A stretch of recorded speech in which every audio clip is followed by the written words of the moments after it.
नमस्कार, आप देख रहे हैं होमकार 24/7 और हम मौजूद हैं इस वक्त दिल्ली प्रदेश के कृष्णनगर विधानसभा क्षेत्र के अंदर। एसके बग्गा जो विधायक रहे हैं पिछली 2 योजनाओं से, उनके पुत्र को इस बार विकास बग्गा को टिकट दिया गया है और उनकी धर्मपत्नी से आज हम विशेष बात करेंगे और समझने की कोशिश करेंगे कि आपको लगातार कृष्णनगर वासी इतना पसंद कर रहे हैं, क्या रीजन है, इसको जानने की हम खुद उनकी जुबानी सुनने की कोशिश करेंगे। जी, आपको लगातार बग्गा परिवार को कृष्णनगर वाले पसंद कर रहे हैं, क्या कारण है? इसका कारण सबसे बड़ी बात उनकी निष्ठा है जो उन्होंने लोगों के प्रति निभाई है। सरकार के हर काम को उन्होंने इस क्षेत्र में बहुत ही बखूबी निभाया है, चाहे वो सड़कों का निर्माण हो, चाहे शिक्षा से रिलेटेड हो, चाहे हॉस्पिटल से रिलेटेड हो। तो और कार्यालय का खुला रहना, अमीर गरीब हर तरीके के लोगों का आना, समान रूप से सबको देखा जाना, समान रूप से सबकी प्रॉब्लम्स को सुना जाना और उसको सॉल्व करना, ये हमेशा से उनका रहा। अच्छा, आप पर विकल्प थे कांग्रेस पार्टी या बीजेपी, लेकिन आपने दामन थामा है आम आदमी पार्टी का। तो क्या चीज ऐसी भाई जो आपने आम आदमी पार्टी को बेहतर समझा? मैंने इसलिए बेहतर समझा आम आदमी पार्टी को क्योंकि मुझे ये लगता है कि चुनाव आखिरकार राजनीति लोगों के लिए की जाती है। राजनीति का मतलब है लोगों का भला, जो कि केजरीवाल सरकार ने पूरी तरीके से सोचा, आम जनता के बारे में सोचा, नई नई स्कीम्स लेकर आए हैं। उनका एजेंडा रहा है लोगों तक ज्यादा से ज्यादा बेनिफिट्स पहुंचाने का। तो यही मेरा था। अच्छा, एक बात बड़ी जो हमने सर्वे कर जाना कि एस के बग्गा इतने समय के पाबंद है कि उन्होंने ड्यूटी की तरह 10 साल समाज सेवा में गुजारे हैं। अगर विकास बग्गा को यह मौका मिलता है तो क्या वो इस लय को बनाए रखेंगे? जी हाँ जी, बिल्कुल वो इस लेगेसी को वो आगे लेते जाएंगे और पूरी कोशिश होगी क्योंकि वो युवा है। तो उनकी पूरी कोशिश होगी कि वो इससे भी ज्यादा अपने आप को इस पार्टी के लिए समर्पित कर सके। अच्छा, आपके परिवार के क्षेत्र के अंदर चाचा नेहरू जैसा एक बड़ा हॉस्पिटल है जो बच्चों के लिए काम करता है, तो आपकी जिम्मेदारी बढ़ी हुई है कि एज ए विधायक रहते हुए आप लोगों के काम कराएं, स्पेशल रूप से हॉस्पिटल के। तो क्या इसमें आप ये भूमिका निभाएंगी? हाँ जी, बिल्कुल। और हॉस्पिटल जैसी चीजें तो इतनी सेंसिटिव होती हैं कि मुझे लगता है कि जब रात को किसी भी पेरेंट का कॉल आता है कि हमारे बच्चे को वेंटिलेटर चाहिए या हमें हॉस्पिटल की सुविधाएं चाहिए, तो बिल्कुल इसके लिए मुझे लगता है कि अच्छा, एजुकेशन की बात करें, जैसे आपने बताया कि रात बेरात कोई टाइम की पाबंदी नहीं, जब भी कॉल आता है आप उसे अटेंड करते हैं और ये आपकी अच्छाई है जो आपको लगातार इस पद पर बनाए हुए है।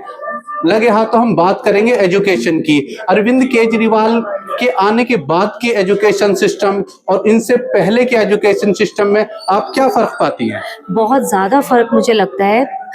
पहले के सिस्टम में क्या होता था, टीचर और स्कूल्स की हालत बहुत ही खस्ता हुआ करती थी, लेकिन अभी जो एजुकेशन सरकारी स्कूल के माहौल का है, इसमें एक तो बच्चों को टीचर्स बहुत अच्छी मिली है, टीचर्स का अभिभावक के साथ इंटरेक्शन बहुत अच्छा हुआ है, पढ़ाई का लेवल बहुत अच्छा हुआ है। सभी बच्चों को फोर्स किया जाता है कि आप शिक्षा लीजिए, शिक्षा ग्रहण कीजिए और उन्हें हर तरीके की फैसिलिटी जो एक प्राइवेट स्कूलों में दी जाती है उस तरीके की फैसिलिटी देने का माहौल क्रिएट किया गया है। तो ये मेरे को लगता है कि शिक्षा के क्षेत्र में शिक्षा एक ऐसा वेपन है, इट इज अ वेपन, एक ऐसा हथियार है जो रेवोल्यूशन ला सकता है।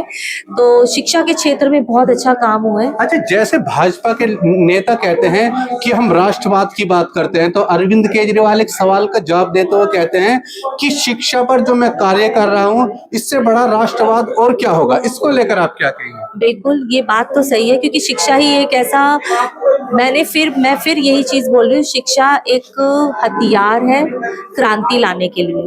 तो ये जब हर इंसान, हर बच्चा जागरूक होगा तो वो अपने सही या गलत फैसले को और सही गलत देश के भविष्य को बना सकता है। अच्छा, और एक लगातार हम आपसे आम आदमी के मुद्दों पर बातचीत कर रहे हैं, तो हम जानने की कोशिश कर रहे हैं कि जो जो फ्री का एक चलन चला कि 200 यूनिट फ्री बिजली दे दी गई, उसके बाद फिर 1000 रुपए की घोषणा की गई और वो अमल में भी आई है। अब 2100 रुपए की बात चल रही है। अगर ये योजना भी लागू हो जाती है तो महिलाओं के जीवन पर इसका क्या असर पड़ेगा?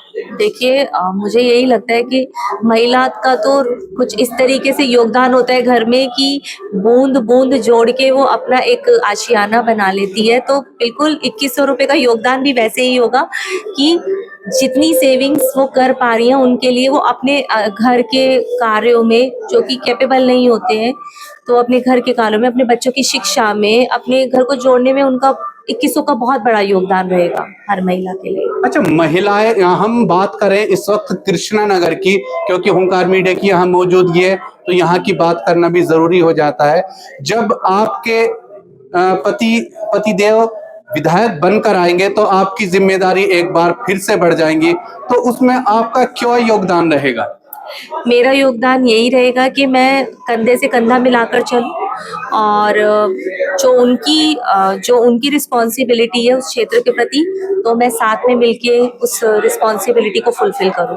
अच्छा, अगर कृष्णनगर वासियों को विकास बग्गा जैसा शिक्षित विधायक मिलता है तो वो कृष्णनगर वासियों के लिए कितना बेहतर रहेगा? मुझे लगता है कि कृष्णनगर वासी जो उनकी परेशानियां हैं, उनका काम है, जो लोगों की शिकायतें हैं, जो उस क्षेत्र में ज्यादा से ज्यादा विकास कर सके, तो उस पे फोकस रहेगा उनका। अच्छा, मैं वंदना मैम से एक बात और जानना चाहूंगा कि एज ए महिला होने के नाते आप महिलाओं से कोई ऐसी अपील करना चाहेंगी जो बाद में भी कारगर रहे? मैं महिलाओं से ये अपील करना चाहूंगी कि अब खुद भी, अपने आसपास के माहौल को भी और अपने आने वाली जनरेशन को भी एक सही तरीके से जागरूक करें कि जो चुनाव होते हैं और चुनाव में जो वोट दिया जाता है वो किस पर आधारित होना चाहिए। इस बात के लिए बहुत महिलाएं जागरूक नहीं है। वो सिर्फ बस थोड़ा बहुत मीडिया के थ्रू, जैसे मीडिया एक बहुत बड़ा रोल प्ले करता है पॉजिटिव और नेगेटिव, तो थोड़ा बहुत तो मीडिया के थ्रू उन्हें जानकारी जो दिखाया जाता है सिर्फ वही वो इम्प्लीमेंट करते हैं। लेकिन मैं ये चाहूंगी कि वो जागरूक करें आने वाली जनरेशन को, अपने सराउंडिंग को, कि वोट कैसे होना चाहिए। हुंकार मीडिया से बात करने के लिए बहुत शुक्रिया। अभी हमने वंदना मैम जो धर्मपत्नी के विकास बग्गा की, उनसे बात की।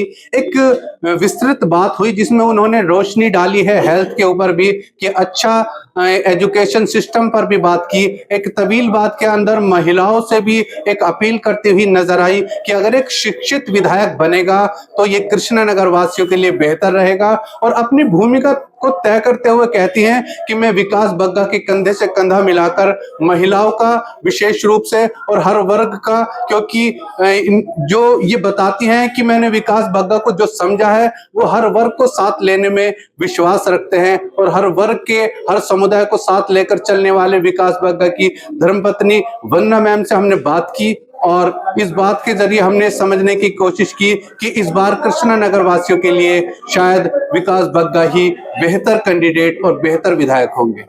अपने शहर की लेटेस्ट खबरों के लिए चैनल को सब्सक्राइब करें और बेल आइकन को दबाएं।